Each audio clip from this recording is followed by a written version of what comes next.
Hey, everybody. Welcome back to Immigration and Mobility Decoded, a podcast about everything corporate immigration, global mobility, and more. I'm pleased to be joined by Subhajit Deb today. Subhajit is Envoy's Chief Information Security Officer, where he leads, develops, and implements the company's information security program and oversees the protection of company and customer data. He is a recognized leader in the space with over 2 decades of experience in the information security, data privacy, and risk management practices across industry verticals such as banking, financial, insurance, pharmaceuticals, and more. He speaks regularly as a panelist at major security conferences and advises early stage cybersecurity startups and is on the advisory board of EC Council, CrowdStrike Tech Forum, and CyberED. Subhajit, quite a list of credentials. I hope I got all of those right, but thank you for joining us today. Thank you very much for having me here today, Finn. Absolutely excited to come here and talk to you.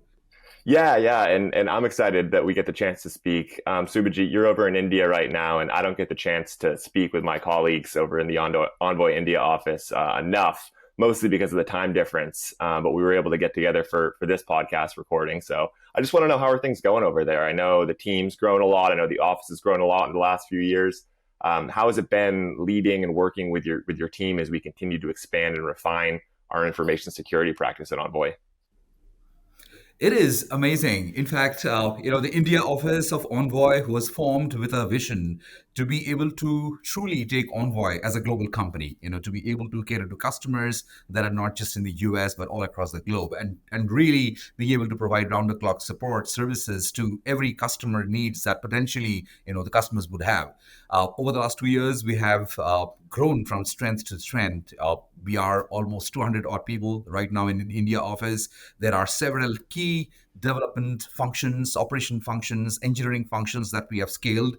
What is also interesting to sort of see that the people that we have in India are very, very passionate, very driven, highly motivated, and we work in an industry which is very specialized, immigration as such. And then, I'm absolutely amazed at the fact that how the teams have scaled up and started delivering value within a short span of time.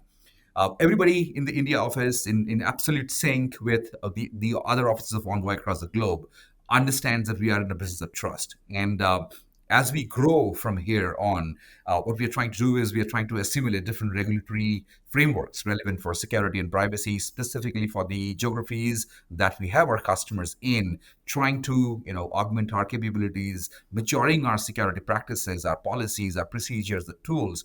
And the intention is pretty simple. We want to go out and ensure that we provide superlative customer assurance to each of our customers.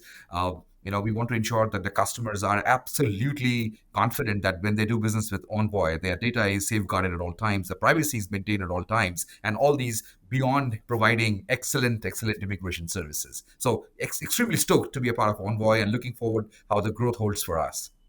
Yeah, no, that's awesome. I know we've had some exciting company-wide accomplishments as of late, and I want to get into those with you in a little bit here. But first, I want to ask you just a bit more about your background, your career background.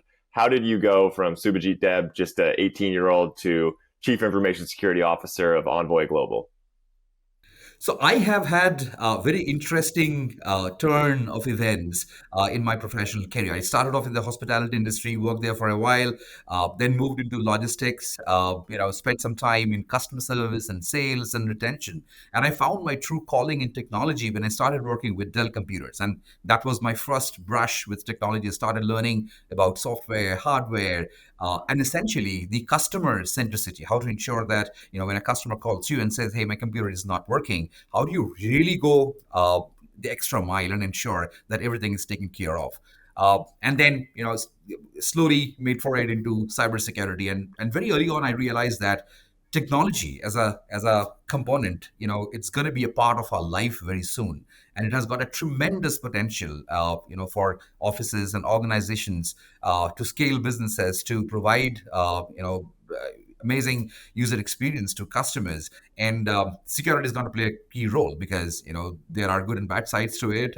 As we have good folks, there are also cyber adversaries who can use technology to disrupt systems, to hack into somebody's networks, to steal data, and so on and so forth. So that was the conscious call. Started learning about security, and then worked with several companies, mostly financial institutions, over the last 15, 18 years. And before joining Envoy, I was a part of a multinational pharmaceutical company, and healthcare was at its peak during the pandemic. A lot of attacks coming our way. There was a great run and company, and Envoy, what really made sense to me is the vision and how each one of us at Envoy are so passionately driven towards the goal of letting everyone unleash their true potential and the ability to work anywhere from any country. And I think what we're doing in Envoy has a lot of value, not just for customers but also for people around the globe. And we are absolutely sold on that. So yeah, it's been a fantastic journey so far. Yeah, I know it's got to be fascinating. I mean, I was an immigration paralegal for a few years before, serving my current role at Envoy, and the number of foreign nationals who were in cybersecurity and information security that I helped get visas into the U.S. I mean, it was immense. It's one of the top one of the top career paths for foreign nationals, on an H-1B in the U.S. So I imagine that connects deeply. Um, Pivoting a little bit, just because I wanted to highlight this, I know Envoy recently earned a key certification from the International Organization for Standardization. Can you explain what that certification is and why it's so important for both Envoy Global as a business and for our customers? Sure. I'm extremely proud of this accomplishment. We recently got our ISO 27001 certification, which is for ISMS, Information Security Management System. So basically, this certification provides a standard or a systematic approach consisting of process, technology, and people and putting everything together to help protect and manage the organization's information through effective risk management. At the heart of ISO 27001, it is nothing but a business-driven risk assessment, understanding where does risk emanate from, how do we treat a risk, how do you assess a risk, and most importantly, how do you also report a risk. So, which means with ISO 27001, we will be able to effectively identify and treat security risks according to our own risk appetite and tolerance.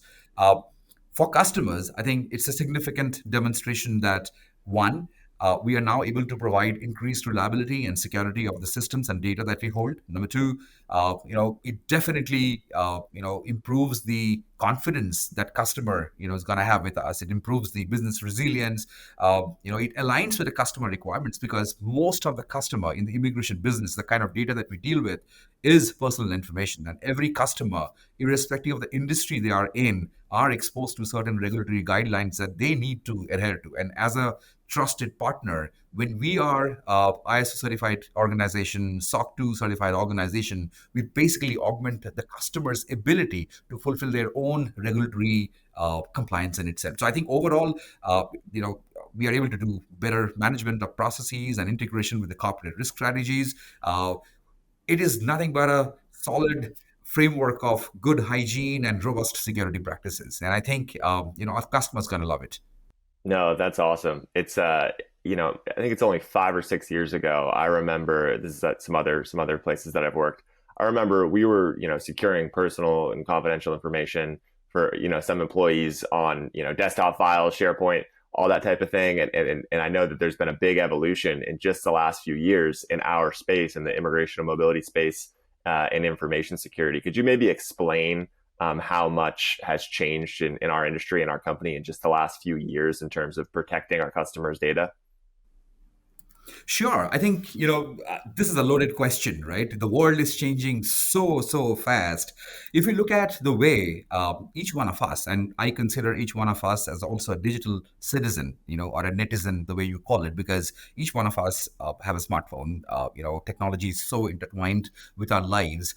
So IT has essentially been consumerized, right? And with that, uh, everybody can be a potential victim, and hence the risk surface has significantly expanded over the last 5 years, and it will continue to be so because technology is only improving. People are adopting technology more and more, so it's going to be an ever increasing landscape. uh, What we have also seen for the last few years is emergence of disruptive technologies. Talk about AI, RPA, ML, and the talk of the town, the Chat GPT, the large language models. These are game changers, and not just Envoy, but every tech savvy organization will embrace these disruptive technologies to harness the benefits. And incidentally, the bad guys are also not, lagging behind. The same technologies are also being used by them. As a matter of fact, we are seeing fraudsters now using artificial intelligence to craft their phishing emails for better delivery and better evasion. So, it goes both ways, but the trend is going to be a little scary for us when we look at the risk of cyber and privacy risk. We are seeing manipulation of the AI algorithms, blockchain-based attacks. I'm sure there are a lot of information about the deepfakes. How people create a deepfake. The technology has improved drastically. Overall, I think the cyber warfare is the way to go for the cyber adversaries. We have seen the recent conflict where there was a mass disinformation campaign in itself, and then associated phishing and targeted spams and so on. So all I'm trying to drive home is the fact that cyber is going to be is a mainstay right now, and it's going to be a key game changer for all technology enabled companies, and that also means our customers. And global immigration and mobility is right in the middle of it, because all we deal with is PII information, personally identifiable information. And the beauty of PII, and the one reason why it is so lucrative for the bad guys, is the fact that personal information has a large shelf life, like social security number, your SSN. How often would you change it? Never, right? So if attackers can get hold of it, it means they can slice it and dice it. They can use it and reuse it over and over and again. And that's one reason why I believe it is a significant responsibility for all of us at Envoy to be able to provide not only smart and efficient immigration services, but also with superior security and privacy towards customers' data. Yeah, and by nature in our business, I mean, just at our company alone, we're a remote company. I'm talking to you from Maine. You're in Hyderabad right now, right? We have employees all over the globe who are working and serving our clients, our customers. But our customers in general are based in every country across the world. And you're managing data privacy for, on our platform for all of them. How big of a challenge is that, working within 150 plus jurisdictions across the world? It is I wouldn't say the challenge. I would say it is an opportunity. Think of a world where there is no regulations, and it's going to be absolute chaos and mayhem, right? So the laws and the regulations are there to ensure that everything falls into a framework and there is better use of information that is being shared across. So I think it's an opportunity.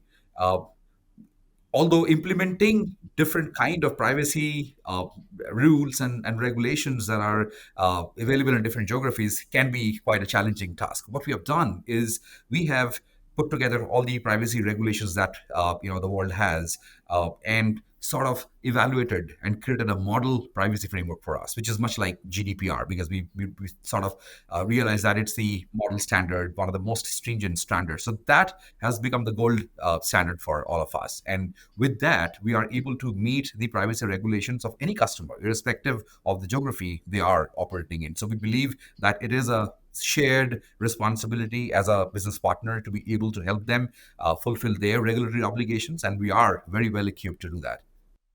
Yeah. One topic that's come up a lot in, corporate immigration and mobility conversations is, like you mentioned before, artificial intelligence, AI. I think in this space, the functionality of it is going to be mostly in the scope of those large language models, using ChatGPT like tools to help draft letters of support for foreign nationals. If you're an immigration lawyer, potentially using other AI tools within platforms like Envoy Global to assist customers. Where do you see, maybe not just AI, but where do you see the future of data security and information security in the immigration and mobility space going in the next 5 to 10 years? I think a lot of disruption. Look at the LLMs, generative AI. Every customer would embrace these technologies, and that means they will, also significantly open up the risk surface. And as a partner, I think every customer, irrespective of the business they are in, we are deeply cognizant of the regulatory requirements. When we sign up with a customer, we understand what sort of privacy and security requirements they do have as a company, and then partner with them to be able to do that. I think the next 5 years we would see a lot of changes in the sense, cloud adoption is going to be all-time high. Most of our customers are already in the cloud. Customers are also very conscious about to be able to host data into their own control to a geography of their choice. So the geolocation of the information, geolocation of the data, there are concepts of, bring your own key, where I process immigration related information, but the customer holds the key. So the customer has the control. We are also working towards a platform by which we can help customers to run their own telemetry onto our databases or our applications, so that they understand how immigration is working with them. And I think those are those changes that we are seeing coming in the next 4 5 years. But overall, I think digital is the way to go. There's going to be a lot of proliferation of mobile, app. It might not be just a plain simple web-based application. And journey is, how do we provide seamless and effective user friendly experience to the customers? And that means, in a lot of these usages of AI, LLMs, things can be faster, things can be quicker. We don't need to wait for somebody to come into the queue and answer a question. So all of these are going to be the technological changes that we see coming up in the next few years. This is a bit of a wild card question for you, but the United States is famous for still requiring paper applications to be mailed to the government in order to obtain and apply for a visa like the H-1B. There's been talks for years that they're going to shift over to a digital filing system. Fingers crossed that they eventually do that. And I imagine that data privacy is a huge roadblock for the government in terms of actually instituting an electronic filing system. What tips would you have for the US government and maybe other governments around the world that are trying to institute some sort of digital filing process? Well, if I were a policymaker or a lawmaker, I would look at the convenience of the user, what makes sense. Uh, Definitely mobile friendly, web friendly, a digital form is easier for customers in terms of filling up the form, uploading the documents, and sending it across. The associated workflow is also significantly important, and it might also need, changes in the way the entire immigration happens in the back end. So there could be some work around that, but if I were a lawmaker, or my recommendation is absolutely to go digital and change out from a paper-driven process to a digital process. The reason why I would recommend that is, one, it is better for the users. It is more user friendly, but it is also significantly much more efficient when it comes to preserving the privacy and security of a digital information as opposed to a paper-driven information.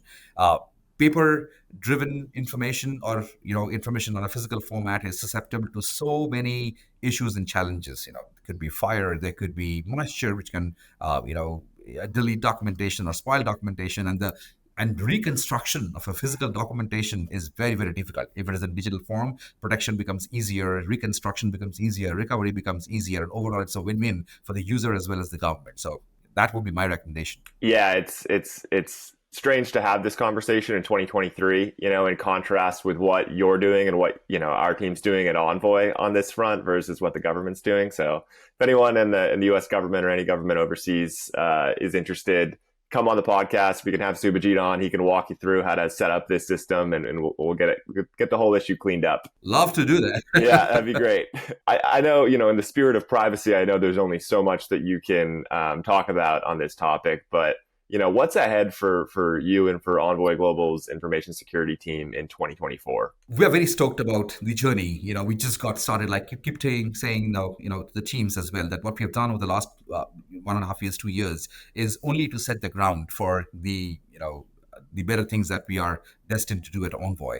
That means we really want to keep doing the basics very, very well, because the key is, if your basics are being done well, you will be able to do the advanced. So I think, purely from the security standpoint, if you look at all these cyber attacks that have happened in the past, in spite of having those shiny new toys, in terms of the security tools and appliances, the root cause has always been basics not being done.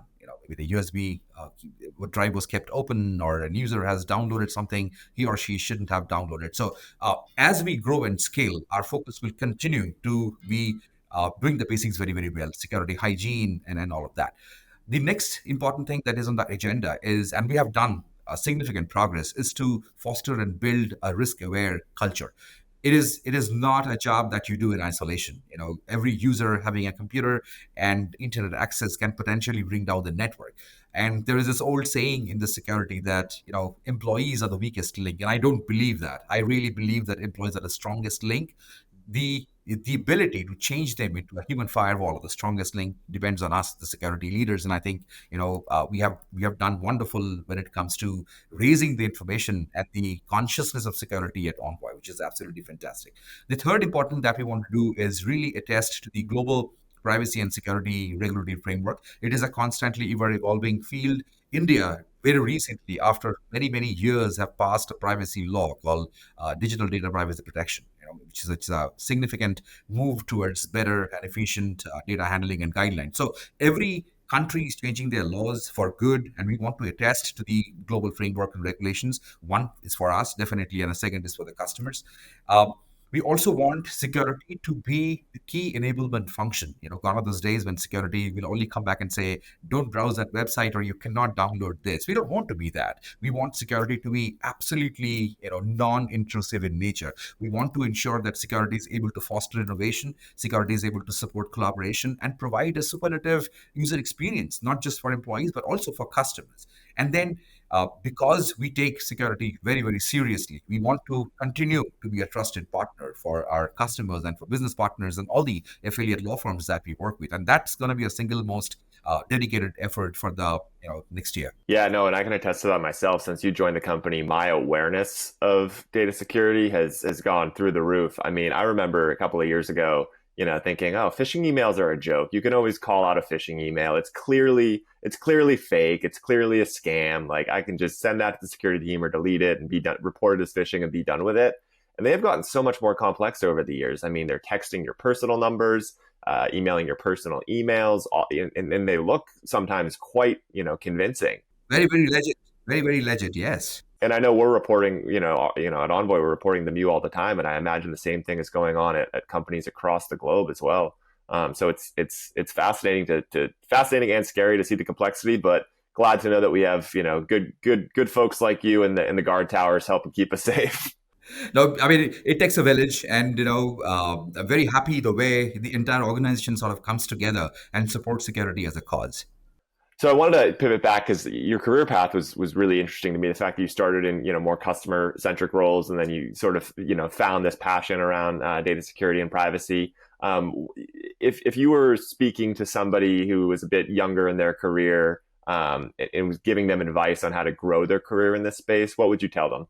Well, I will tell them a couple of things. One is cybersecurity is a very rewarding and fulfilling career. I stumbled upon it by an accident, but I want youngsters to consciously think about security as a profession and go for it. There are a couple of reasons why. For us, there is never a day which is drudgery. It's always fun. There is something or the else happening every time around the corner, and you got to learn new things every day. Three things that I sort of believe as a mantra or a motto. One is, continuous learning. You got to ensure that you learn something new every day at work and take it back home and implement it. That is number one. Number two is, it's always customer first. We exist in the organization for the business, for the customer, and hence everything that we do in security has to be always focused on promoting the best business, growing the business, and providing a better and efficient service and experience to the customer. Third, security is a journey where you learn every day. In spite of being in 20 years in the industry, there are still things that we learn almost every day, and you got to keep your learning cap on all the time. So if you're not looking for a career that you don't have to stretch yourself every day and learn something new, this is probably not the right job for you. But if you really want a challenge to stay one step ahead of the attackers, constantly thinking about how can things go wrong, constantly love to operate in a state of paranoia, this could be it. And I can tell you, 20 years being in the industry, I couldn't have done anything better than cybersecurity. Absolutely love what I do, what I do for and what I do with. So this could be one of the best career one can ever aspire for. Yeah, and I imagine it's one that's going to stick around for a long time. I think similar to when civilization began 10,000 plus years ago and farming became a sustainable career path. I think data privacy and security is on that same trajectory in 2023. Absolutely. Absolutely. Yes. It's going to stay. It's going to stay for long. Well, Subhajit, it's been a pleasure getting the chance to speak with you. Getting to catch up on everything. I always get to learn a lot when I speak with you. Before we wrap up, any final thoughts that we didn't get into, and is there anything that you'd like to plug, on your own personal front or for Envoy, and where listeners can follow you? Well, I think it's a pleasure, to be here, to be able to talk to you. I've been following your podcast. Absolutely love the content, and absolutely happy and glad that I had this opportunity to come and talk to you. As a parting shot, two things. One is I'm on LinkedIn, of course, happy to connect with people across the world from security and from other industries as well, because I think it's an ecosystem which needs a lot of collaboration, a lot of cooperation, a lot of exchange of thoughts and best practices. Only then we can, collectively make this world secure and put up a better fight against the cyber adversaries. So happy to connect, and this is something that we should do at all levels across the industry. For the customers, we want to assure you that security and privacy is one of the cornerstones of doing business in Envoy, and the leadership talks the talk.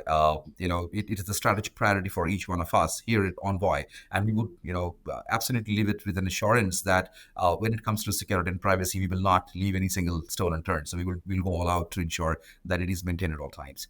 Perfect. Great way to wrap it up. And Subhajit, I'm thinking now we're going to have you back sometime next year to give everyone another update. I mean, like we've talked about, the theme of this conversation has been how fast moving this field is, and so we're going to have you back to give all of our listeners an update on the latest and greatest. Subhajit Deb, appreciate your time, and we'll talk soon. Thanks, everybody. Thank you very much, friend. Take care.